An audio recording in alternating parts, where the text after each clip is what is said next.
नमस्कार दर्शकों, क्या आप जानते हैं 84 लाख योनियां आखिर क्या है? आखिर क्यों आत्मा को 84 लाख योनियों में भटकना पड़ता है? आइए जानते हैं जन्म मरण की गहराई।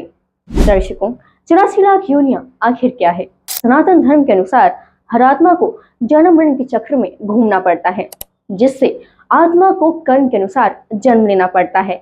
योनियों का विवरण: कीटक योनि यानी कीड़े मकोड़े 11 लाख, स्थावर योनि वनस्पति पेड़ पौधे 20 लाख, जलचर योनि यानी जल में रहने वाले जीव 9 लाख, पक्षी योनि 30 लाख। अब सवाल ये उठता है कि इन 84 लाख योनियों में से मनुष्य योनि कितनी है?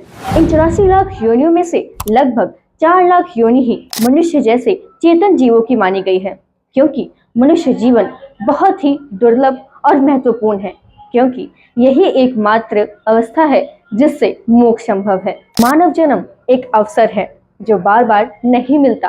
कबीर साहिब जी ने अपनी वाणी में बताया है, कबीर मानुष जन्म दुर्लभ है, ये मिले ना बारंबार, जैसे तरूर से पत्ता टूट गिरे वो बहु न लगता डार। मनुष्य जीवन केवल पुण्य का फल है, यह परीक्षा है मोक्ष की। जो मनुष्य इस जीवन में आत्मचिंतन, भक्ति, सेवा और सदाचार करता है, वही इस जन्म मरण के चक्र से मुक्त होता है। अब दर्शकों, सवाल ये आता है कि मनुष्य जीवन तो हमें मिल गया, लेकिन अब हमें क्या करना चाहिए? मनुष्य जीवन मिलने के बाद मनुष्य को सेवा, भक्ति और सत्संग में ध्यान लगाना चाहिए, और यही नहीं, अपने कर्मों को भी सुधारना चाहिए। ग्रंथों का अध्ययन करें, परमेश्वर का नाम सिमरन करें। 84 लाख योनियों की यात्रा का अंत है केवल मोक्ष, और मोक्ष का द्वार है मानव जीवन। जी हाँ दर्शकों, अब सवाल ये है कि वो ईश्वर कौन है, हमें कैसे मिलेगा, और क्या मोक्ष के लिए केवल मनुष्य जीवन होना ही काफी है? लेकिन दर्शकों, आपकी जानकारी के लिए बता दें, हमारे शास्त्रों में यह भी लिखा है कि भक्ति बिन मोक्ष नहीं। लेकिन श्रीमद् भगवद गीता अध्याय 16 श्लोक 23 में लिखा है कि जो व्यक्ति शास्त्र विधि को त्याग कर मनमाना अर्चन करता है, उसकी ना तो गति होती है और ना मोक्ष होता है। अब हमारे समाज में इतने सारे धर्मगुरु हैं, हम विचार में पड़ गए, हम ये निर्णय कैसे लें कि कौन गुरु तत्वदर्शी संत है? ये बहुत ही ज्यादा उलझा हुआ सवाल है।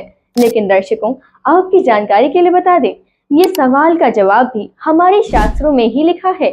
श्रीमद् भगवद गीता में प्रमाण है कि जो संत उल्टे लटके हुए वृक्ष को जड़ से लेकर टहनी तक भाग सहित बता दे, वही एकमात्र तत्वदर्शी संत है। और दर्शकों, हमारी टीम ने जब रिसर्च करी तो कड़ी मेहनत और मुशक्कत के बाद ये बात सामने आई कि हमारे पूरे संसार में केवल संत रामपाल जी महाराज जी एकमात्र तत्वदर्शी संत हैं, जिन्होंने उल्टे लटके हुए वृक्ष को जड़ से लेकर टहनी तक भाग सहित बता दिया है। जी हाँ दर्शकों, आपकी जानकारी के लिए हम संत रामपाल जी महाराज जी के सत्संग की एक क्लिप भी ऐड कर देते हैं, आप देखिए और पहचानिए। तो दर्शकों, अब देरी किस बात की, बिना समय गवाए तत्वदर्शी संत को गुरु बनाएं और अपना मोक्ष प्राप्त करें। जी हाँ दर्शकों, अधिक जानकारी के लिए अवश्य सुनिए जगत गुरु तत्वदर्शी संत रामपाल जी महाराज जी के मंगल प्रवचन। धन्यवाद।